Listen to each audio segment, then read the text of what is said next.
خان صاحب بہت شکریہ، آپ نے بڑی عنایت کی کہ اپنی انتہائی مصروفیات کے دنوں میں، لیکن عید کا شو آپ جانتے ہیں کہ ایک خاص طرح کا، ایک خاص اس کا ایک آہنگ ہے، ایک خاص سٹائل ہے، اور میرے لیے بڑے اعزاز کی بات ہے کہ اس سے پہلے بھی میں نے آپ کو کسی اور انفرٹینمنٹ شو میں نہیں دیکھا تھا۔ سب سے پہلے آپ خبرناک میں آئے تھے، اور چند دن تک ایک تذکرہ ہوتا رہا کہ آپ نے خان صاحب کو ناراض کر دیا ہے، حالانکہ خان صاحب نے اتنا انجوائے کیا، اور چند دن بعد خان صاحب کی طرف سے ایک سجیشن آئی تھی کہ میں جس دن لاہور آؤں I want to see your team again. ہم نے ایک دوسرا شو بھی کیا اسی ٹیم کے ساتھ، اس وقت امان اللہ بھی تھے، آپ بھی تھے، 2010 میں۔ جی ہاں جی ہاں۔ آج بھی عید کے اس پرمسرت موقع پر اللہ تعالیٰ نے ہمیں یہ سعادت بخشی ہے، یہ توفیق بخشی ہے۔ فرق صرف یہ ہے کہ اس وقت عمران خان ہمارا ہیرو تھا، ہمارا کرکٹر تھا، ہمارا کپتان تھا۔ آج عمران خان ایک ایسا رہنما بن چکا ہے کہ عمران خان کے لیے ریورنس اللہ تعالیٰ نے دلوں میں اس طرح بھر دی ہے کہ اب اس طرح کی ہنسی مذاق کرنے کو دل چاہے بھی تو نہیں کر سکتے، اور اس میں عمران خان کی طرف سے کوئی قدغن نہیں ہے، لیکن کیا ہے کہ ایک جاہ و جلال ہوتا ہے نا ایک لیڈر کا، کہ آپ اس کے سامنے کہ دل نہیں چاہتا کہ آپ، اور یہی میری گزارش ہوگی کہ آج جو کچھ ہے، ہم نے جو باتیں کرنی ہے صرف اور صرف خان صاحب سے سننا ہے، اور کوشش یہ بھی کرنی ہے کہ کم سے کم سیاست کا اس میں عمل دخل رہے۔ لگ دیا تو میرا بھی تعارف کروا آپ کا کرواتے ہیں صاحب۔ ڈمی میوزیم سے، یہ پرائم منسٹر آف پاکستان تشریف فرما ہے۔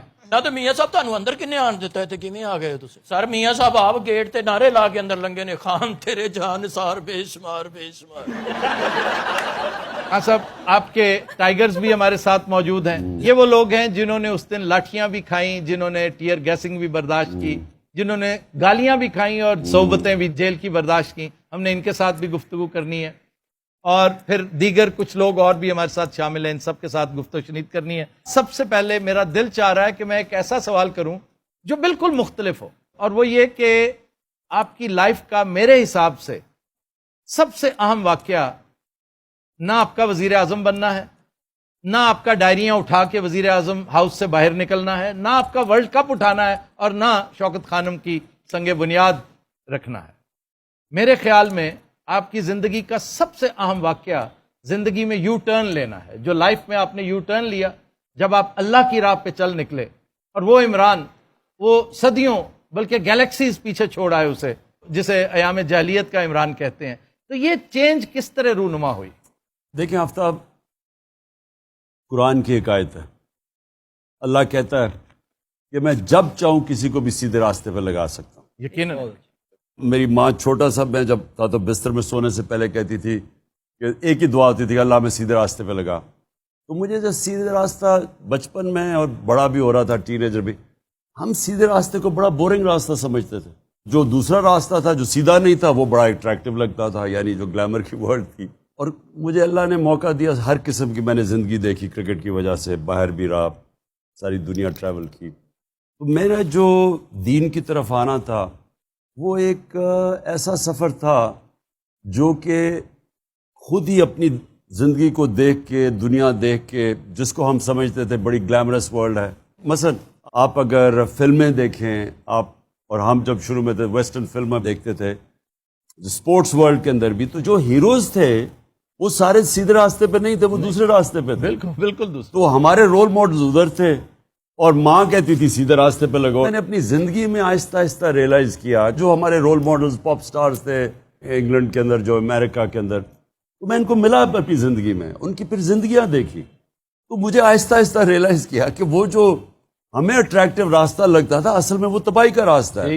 گھر اجڑ گئے، ڈرگ کلینکس میں خودکشیاں، یعنی وہ ہم تو زندگی میں جو دوزخ جو بربادی تھی وہ میں نے اپنی آنکھوں سے دیکھی اس گلیمر ورلڈ کی۔ اور پھر آہستہ آہستہ سمجھ آئی کہ اصل میں سیدھا راستہ تو وہ ہوتا ہے جو کہ اندر سے انسان کو سکون دیتا ہے، خوشی دیتا ہے، بھلے سے مشکل کیوں نہ ہو۔